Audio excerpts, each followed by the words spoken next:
Mes chers frères et sœurs dans le Seigneur, c'est encore moi. Et cette fois-ci, toujours l'obéla makamuna nzambe. Comme d'habitude. Mes chers frères et sœurs dans le Seigneur, sujet na biso yango yo, thème on a mis bino malamu yango yo. Dieu a accordé de nouvelles bénédictions à la femme reconnaissante. Nyonso tosalaka bandeko nanga eza na kati ya Bible. Eloko moko tolobaka ezangi na Bible eza te. Nakosenga na bino bandeko, mes frères et sœurs en Christ, je m'adresse aux chrétiens, de suivre attentivement ces messages et ko aider ebele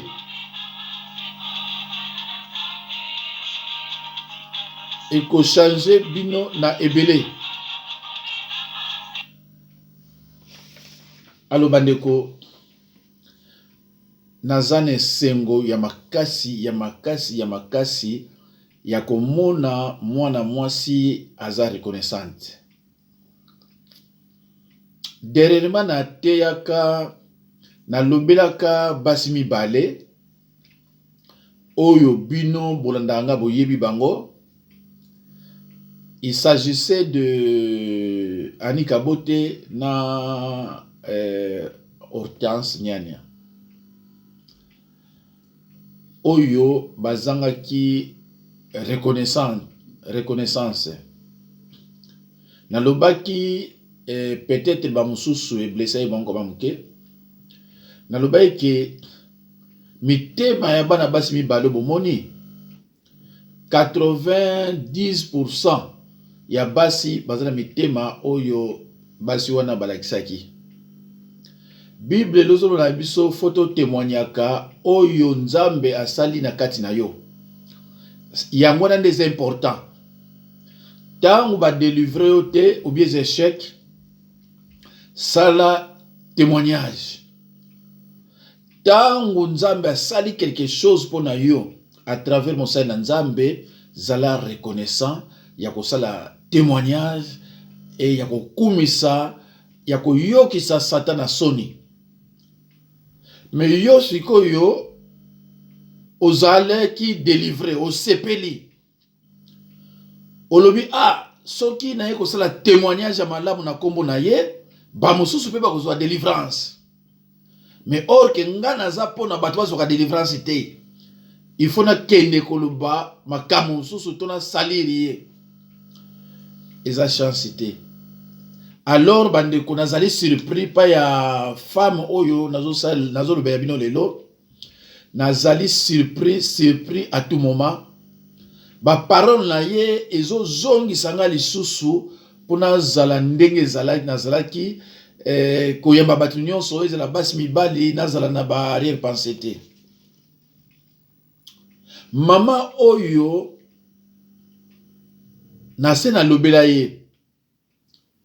Mais na yeko bakisa lisusu po mama oyo azolobelanga ba makamu moko ezo kamusanga mususu ezo linga bimisa mema na miso ya komona moto azala na reconnaissance ya ndengo wana epai ya mosala nzambe. Mama oyo toyebanaki na ye je crois entre novembre ou bien décembre 2018. Cette femme était sur le point de se suicider. Vraiment, à quoi il suicidait, à mon avis, il faut se suicider. C'était ça comme la meilleure solution et pas naïe. Pour nanini, parce que, à quoi ici, banami bari naïe, à tant que si on va étudier à l'université, bah, si ça, mais pas ces aussi l'a été. Aïe, mais qu'est-ce qui se passe? Olé, mon abola, mon abana, wana, mais non, il y a des continuer à aider bango. Et souci peut être écrasé. Deko, na ute côté ya dernièrement ma fidèle, Dieu n'oublie jamais ses enfants. Na prometa ki pe ba mususu ki na kote yango, mais tellement naza trop pris na kosa l'effort na te yango. Dieu n'oublie jamais ses enfants. Na moment oye aza ko bongama po na ba idée wana ezala concrétiser ya suicide, ayi komona nga na télévision, soki pe na YouTube, bon faut ça na YouTube. Maman tanga mona inga Bible lubina biso na Job 33:14, cependant Dieu parle tantôt d'une manière, tantôt d'une autre. Tango moninga motema ne beti mbala moko ayebisi bana ye ke bomoni papa oyo azosilisa biso bapasi na biso, aza kosilisa bapasi na biso, ye moto akosilisa yango. Esiko ida ko se suicider ekiape. À ce moment-là, ngape nazali ga kuna na Belgique, mais tozaki place moko te. Jour na zongi et coïncide jour ye pas zonga a benginga na ebisi ma sœur oyo lobi ya wana ko salama. La puissance de la foi. Oyo lobi bimi na munoko na yo ya wana ko salama. Femme oyo azali na perte de sang, ye muta lobaki ke soki na toucher l'elamba ya Jésus-Christ na kobika. Et na suka Jésus-Christ lobaki ne va, ta foi t'a sauvé. Ce n'était pas la foi de Jésus-Christ, mais c'était la foi de cette dame-là. C'est pour cela, mes chers frères et sœurs,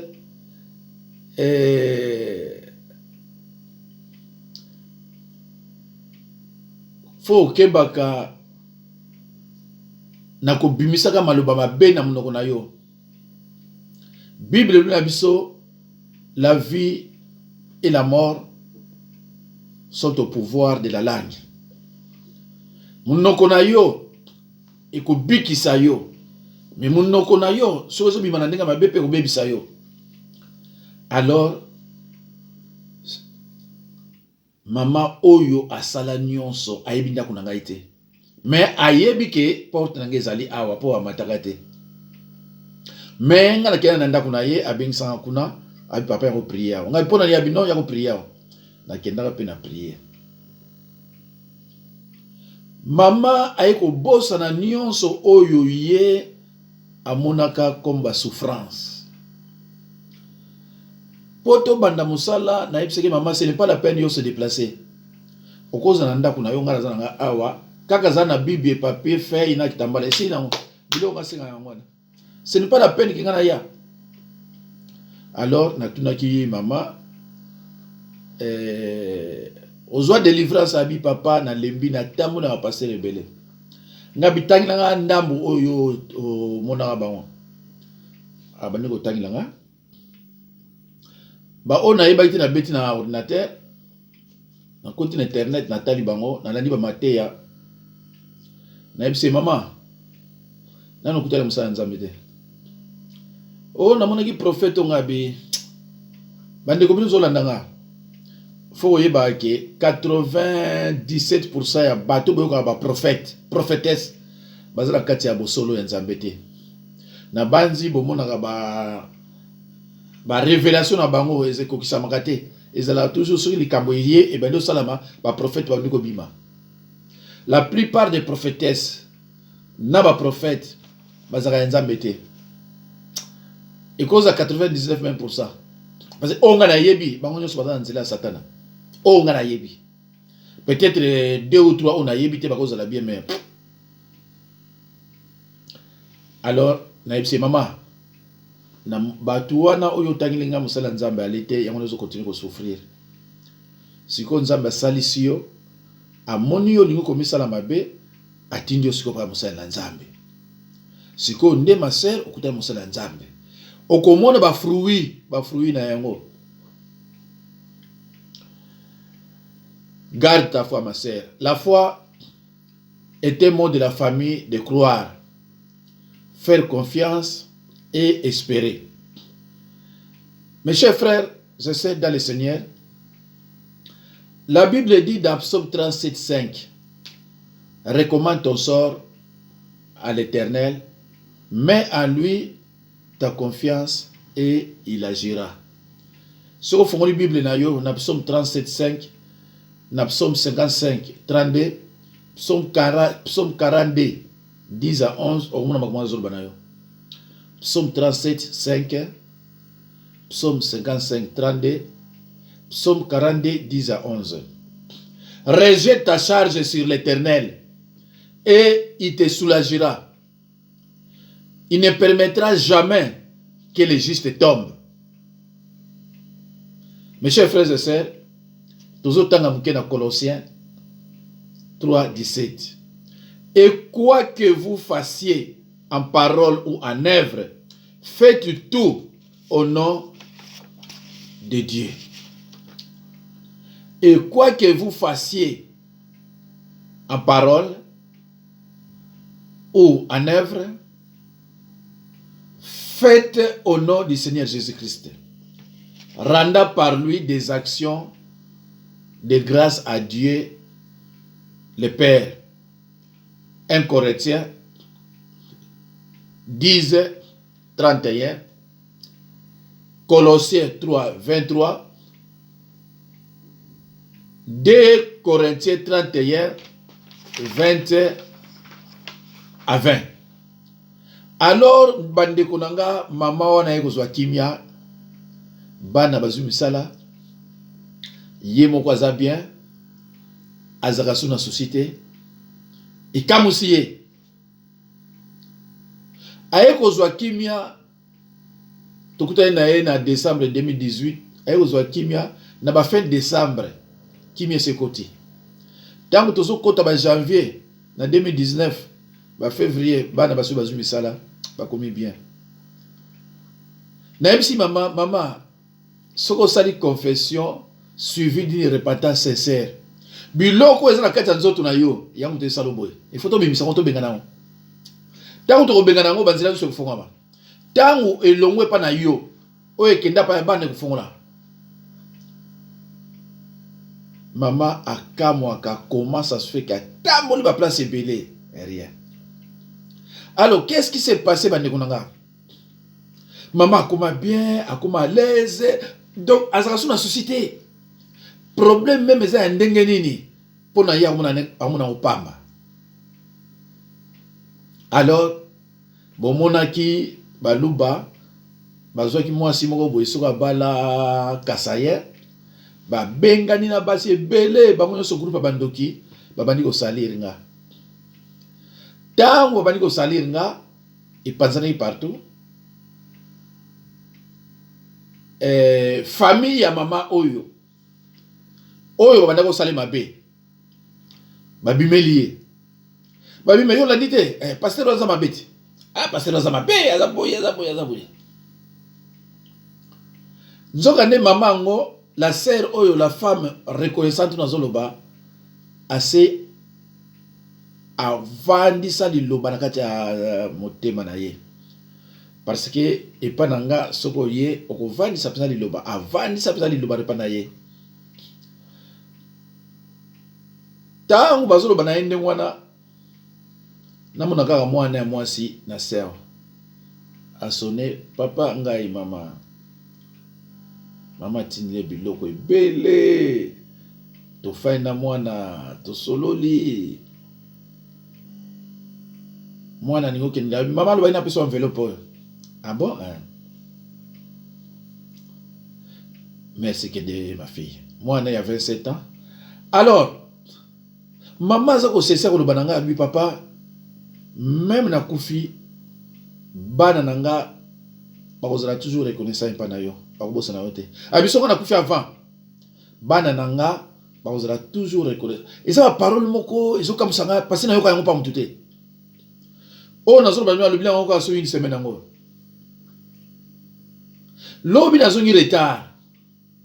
Nazu portable na fonda boy bana ko message na mais papa le na yo kiote, c'est la seule femme na monde oya benga nga mikolo na basala.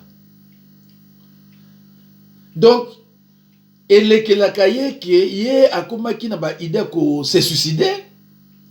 andima ki te ka ko mona so musala nzamba ko aider. Ah. Donc ezo le kilai ka l'air nyonso. Akipa ngai bien. Soko ngati na mukolo. Abino papa ngafuna ko vona yo. Et tu peux remarquer que nzamba zo ba kisile ka ba bénédiction. Siko batu bana osale ba be ba kenda ki po ba longola enanga. Abinga za mwana mkete. En plus na te bango déjà maté ya bébé spirituel. Na côté yango na ba onon ba zio yango te.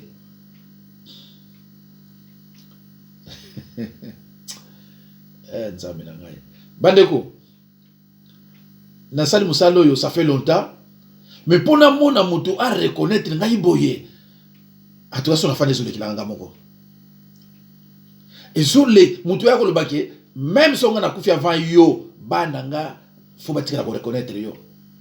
Il faut mona sikoyo à partir de ba langage wana mutu azengina ba pasi ya ndenge nini po ba langage one ba no bima na munoko na ye.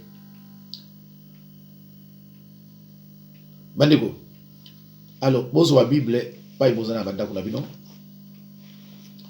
Totanga na Luc 17 11 à 19. Luc chapitre 17 11 à 19. Ndeko nyonso otozo kutana nango biso basala nzambe ba eli o nzambe yemo pona nyonso za awa totanga yango parmi bino ba musule biso na botanga yango te mais totanga ensemble. J'ai lu au nom de Jésus-Christ. Jésus se renda à Jérusalem, passait entre la Samarie et la Galilée. Comme il entrait dans un village, 10 lépreux vinrent à sa rencontre. Se tenant à distance, ils élevèrent la voix et dirent, verset 13, Jésus, Maître, aie pitié de nous. 14. Dès qu'il les eut vus, il leur dit, allez vous montrer au sacrificateur. Et pendant qu'ils y allaient, il arriva qu'ils furent guéris. 15. L'un d'eux, se voyant guéri, revient sur ses pas, glorifia Dieu à haute voix. Je reprends. 15. L'un d'eux, se voyant guéri, revint sur ses pas, glorifia Dieu à haute voix. 16. Il tomba sur sa face aux pieds de Jésus et lui rendit grâce. C'était un Samaritain.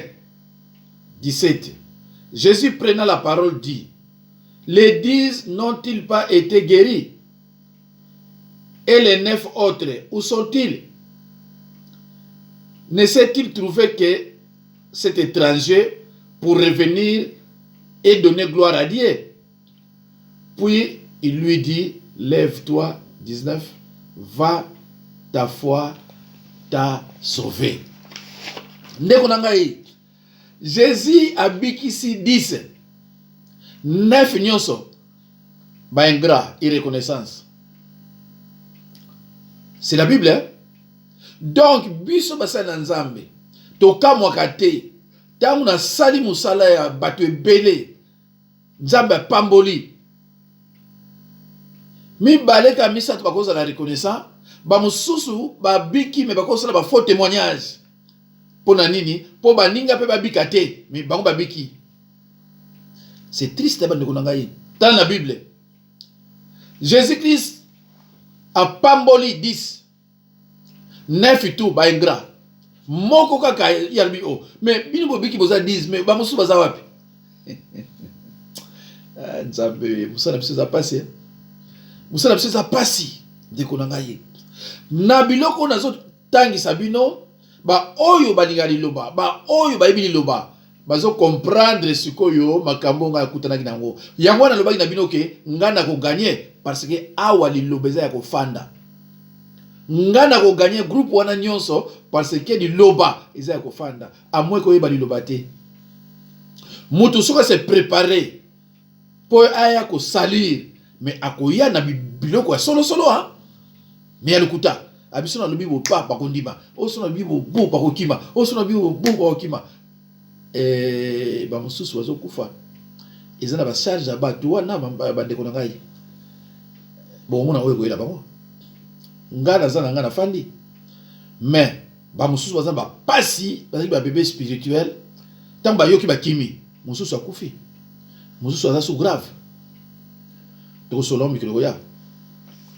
Alors, mes chers frères et sœurs, dans verset 19, se tournant alors vers les Samaritains, le Seigneur lui dit, lève-toi, va, ta foi t'a sauvé.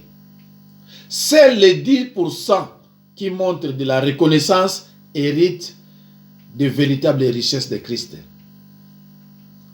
Le Seigneur salue notre demi-tour. Verset 16. En nous accordant de nouvelles bénédictions. Les paroles, ta foi t'a sauvé. Suggère que si les 9 autres ont été guéris de la lèpre, seul le 10e a été sauvé du péché.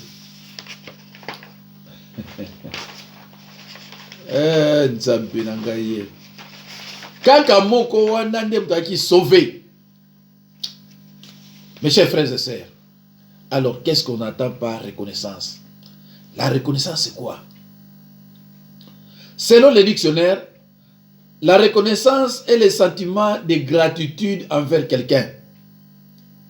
C'est un sentiment qui nous amène à être redevable à celui qui nous a fait du bien ou à celui qui nous fait du bien.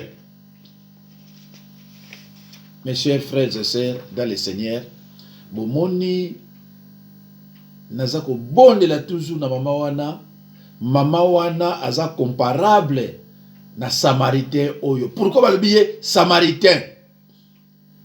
Et pourtant Jésus-Christ est juif, il est Samaritain. Ben-Némi ba juif. Soto bito kota na wana to kele musika bale rezate. Bandeko mama o nazolo banabino nazo tanga kombo na été. Aza comparable na Samaritain oyo Jésus-Christ alobi na verset 19. Ye muto azu ba bénédiction nyonso ye pona nini? Pona reconnaissance. Ndeko tangu boyaka na bilongi ya ndenge nini? Boyaka na bilongi ya mawa ya pasi. Mais tango biki mosala nzambe akomi ennemi. Mosala nzambe akomi ennemi na yo. Asali yo eloko te avandi na ye yo kuna yo moko bande okende. Oh boy ozuba oyo yango te otie pona nini? Pona ocha barrière baninga oyo baninga ko bika neti yo babika te. Mende ko nangai fotanga ka Bible bien. Oyebaka okufuta yango avokufa bana na yo bako hériter mabe na yo na bakoko na yo. Nombre 14 et 18. Faut que tanga ka Bible bien. Oyo sala Bible lobi oko récolter oyo yo moko au semer oko moissonner yango. Mais la sémence c'est la multiplication. Oyo yo moko zo sala wana ya mwana tina bana bola mo epolaka te ma bébé epolaka te. Faut y parler de bas. Faisons de la reconnaissance notre style de vie. Soyons déterminés, prompts à remercier Dieu pour ses bontés. Ndeko nanga, yo yepa mosala nzambe, ministre ya nzambe, asali nyonso ndeko passe sili obiki. Au lieu de glorifier nzambe, au remercier ye olingi te. Lobby réussite. Nazana mususu auti ko zonga pa nanga ya na bino. Non, madame, c'est fini. boko yoka biloko ko mikolo ya ndeko mikolo soko yoki nazo loba sala nyonso vraiment Olanda makambo na koloba, c'est très important. Soyons déterminés et prompts à remercier Dieu pour ses bontés. Dieu est amour, mes chers frères et sœurs dans le Seigneur. Une personne reconnaissante est une personne humble.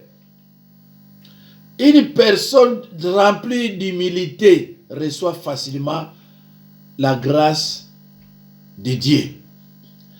La reconnaissance est une force qui vous donne accès à la bénédiction, de l'accroissement et de la multiplication. Jacques 4, 6. Nekolinga Bible ko sepela. Vous ne pourrez pas être régulièrement reconnaissant si vous êtes quelqu'un d'orgueilleux. Vivre et marcher dans la reconnaissance implique une notion et une part d'humilité. Mes chers frères et sœurs, en définitive, la gratitude est un fruit de l'amour. Mais l'ingratitude est un poison pour nous-mêmes. La reconnaissance est une source d'eau vive, un fruit de l'amour, mes chers frères et sœurs dans le Seigneur. Romains 5, 5. Mes chers frères et sœurs, il serait souhaitable de témoigner ce que Dieu a fait dans ta vie. C'est très important. Biloko oyo nazoluba awa. Basi wana bango bale. Ona boyina tan komona bango lisusu. Bazalaki batu bango mutu baya batelema liboso ya batu. Basala témoignage surtout a liboso wana ya Sergi Saint-Christophe. Abana la pongité. Abana la pongité. Souffrance il y a plus de 10 ans. Souffrance il y a plus de 10 ans. Maman, obiki, anabiki papa. Obiki, anabiki. Ça va, ça va. 12 ans après,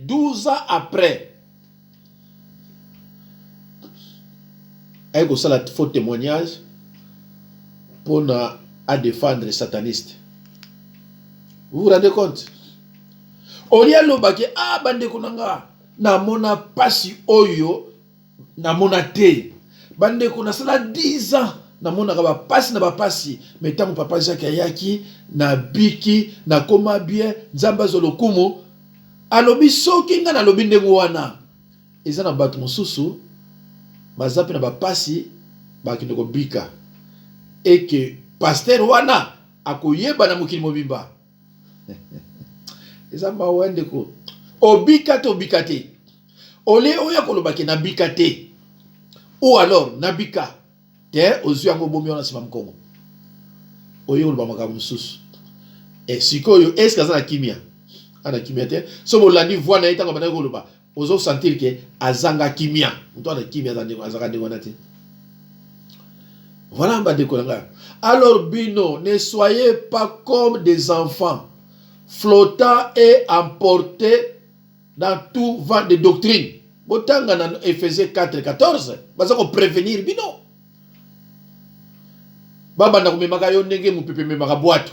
Baba oyebi oza sans position. Mutu moko boye peut-être na misala mabe aza dessiner bakoma vie alobi tika na yo ngoloba. Tango ayeko loba bu yo considérer ngo au lieu yo considérer makambo bakomi na Bible. Te yo landi mutu moko oyo aza na pete aza na kimia te. Mususu na mibale azalaka salaka te. Azalaka salaka te.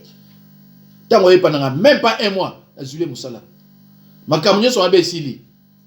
Oleye pe ko sala témoignage que nga penza tala ko tuna ko sala te tala ba passe na zeki nango tala rien de oyo mama o azo sala lelo ba témoignage batumi balo am fallait ba sala on en avant. Le cœur de l'homme est mauvais. Alors yo mtozo yo kangai soko lingo yo oye ba musala nzambe fanda kanga ba radio ba télé ba nini banda kolanda mateya oya teyaka soko landi mateya oya ateyaka nzambe akoloba na yo.